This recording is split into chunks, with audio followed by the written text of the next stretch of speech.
Hi everybody, Creative Katie, Karen Burchill here. Welcome to my channel. Today, this is out of the book Waste Not, Want Not. We are going to use leftovers, things we've forgotten about, things that are just lying around. Let's put it to use. So I recently finished this peacock page and you've got to go check it out if you want to learn how to use napkins in your art journal. This is the thumbnail that you can look for. It is easier than you think. So it had some of this yellow oxide paint left over at the end of that video. And so I just grabbed a brush, I grabbed my half-size composition book, and as you can see, I am just slapping it on here. It's at the end. I'm getting ready to clean up and you know, leave the studio, but I just couldn't waste the paint. So I'm just kind of cross-hatching it. I'm not rhyme or reason here. I'm just getting the paint down there. No thought of the next page or what I could do with this. I just know that I use a lot of yellow oxide and I just didn't want to waste the paint. So once that was on there, I grabbed this stencil and I thought I could remove some of it through the stencil, but it was already too dry.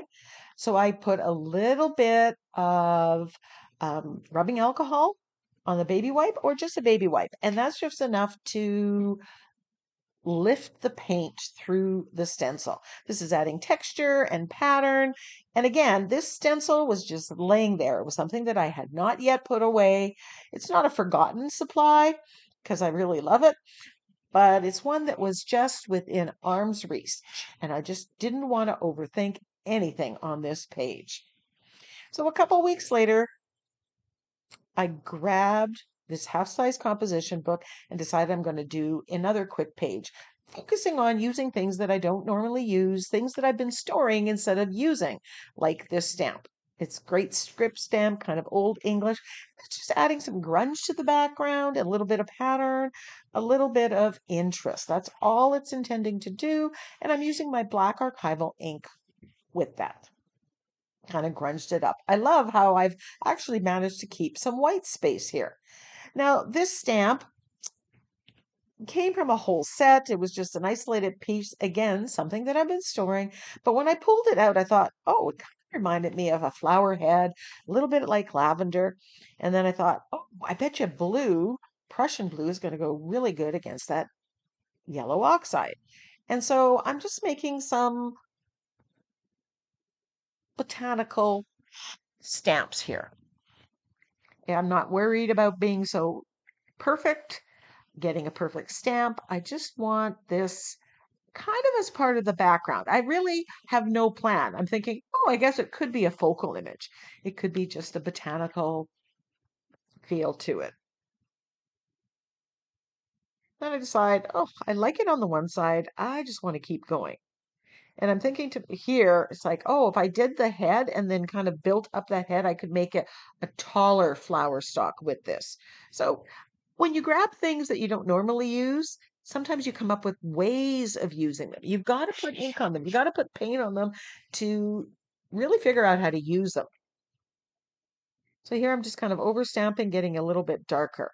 Now this is a sink liner, and I just cut out a piece of it, and I'm putting some red on here.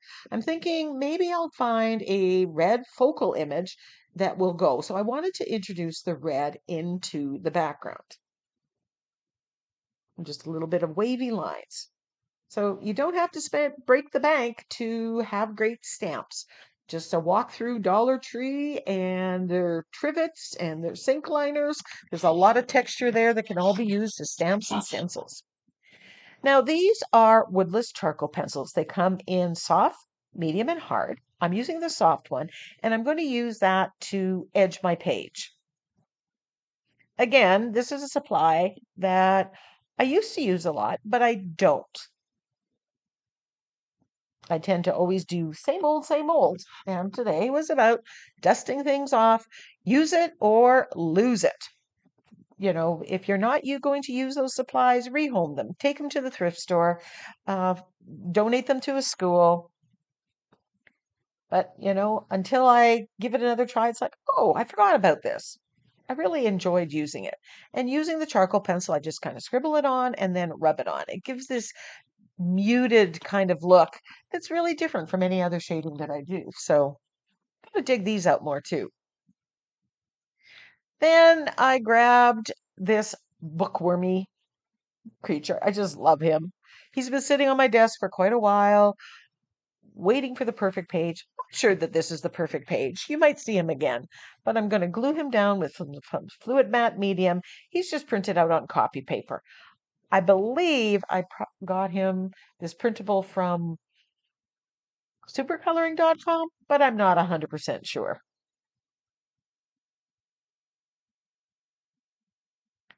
Decided at this point that I wanted a few more flower stalks to fill in. Now that I have my focal image, now that my page is coming along, composition is, more finalized, I just want to add something. You can always add more once you further down the road, once you have made a few other decisions.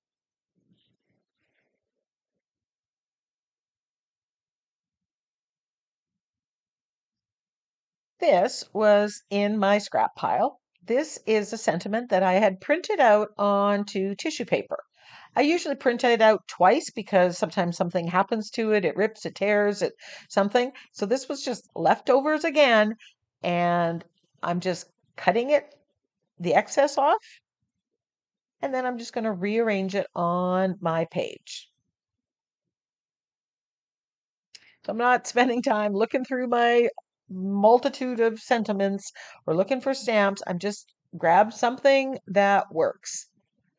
And I thought with the yellow oxide in the back, let your light shine, fit as well as anything else. When you print your sentiments on tissue paper, when you apply the fluid matte medium to it, the tissue paper goes completely translucent and you see the background through it.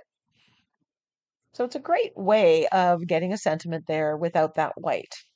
Speaking of white, I had some white around the antennae of this worm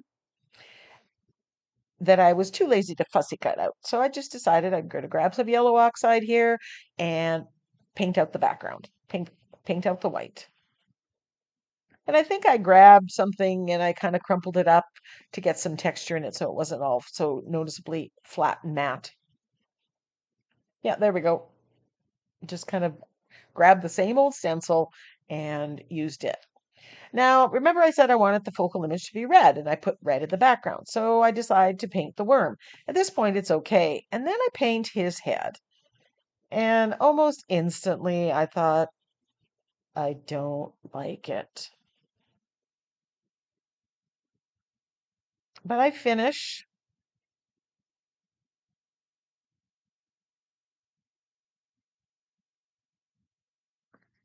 and I still don't like it. So I grab a baby wipe, and I'm erasing what I had there. And I can do this because when I glued it down, I put a coat of the fluid matte medium on top, and that turned it into a non-porous surface.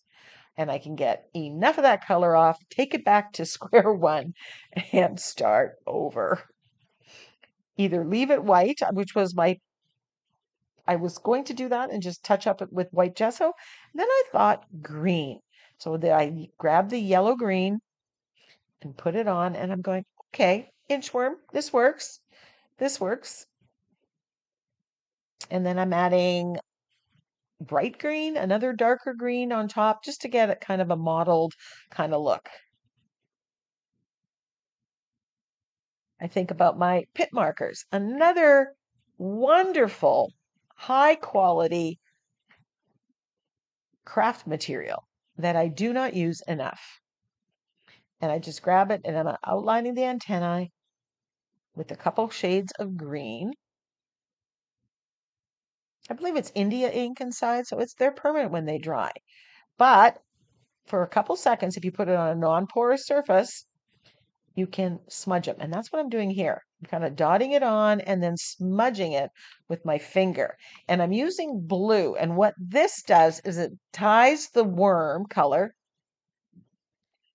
to the flowers that I've stamped. And it shades the worm as well. So this was a good choice. It was kind of a oops, it wasn't a well thought out plan until I tried it. Sometimes you know where it needs to go and grab things just instinctually. So I'm just adding a little bit more shading here and I'm quite happy. My red worm is no more. The red in the background still works. It's all good.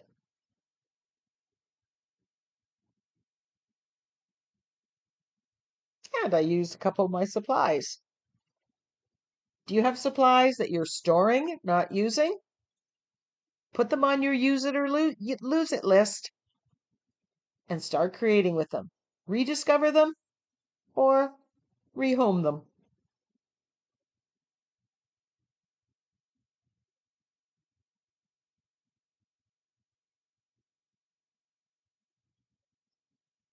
And then a splatter of green paint to introduce the green into the background.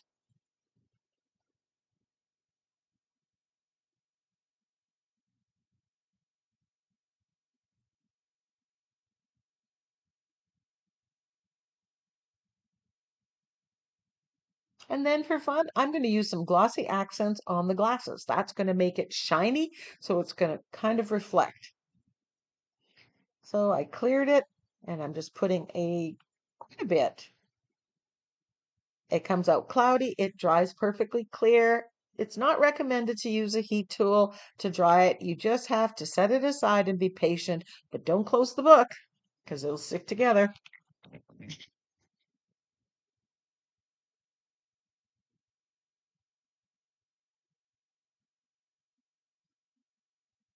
And there's the finished page.